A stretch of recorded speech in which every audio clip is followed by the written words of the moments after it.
Hi everyone, Alan from Newlands Nursery with another one of our little mini series of Gardening Explained, your questions answered.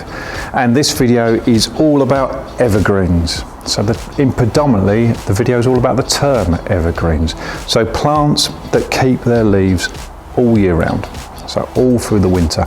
And we often see evergreens in places like hedges and stuff like that. Evergreens, traditionally topiary is made from evergreen plants as well, so your box hedging and stuff like that. And this pyracantha is an evergreen.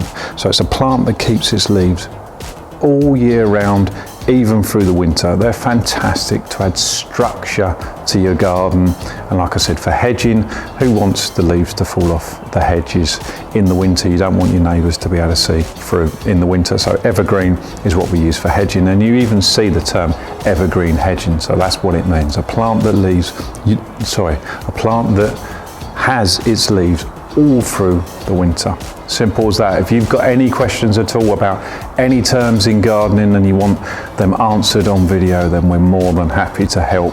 Just comment on this video or get in contact. See you soon.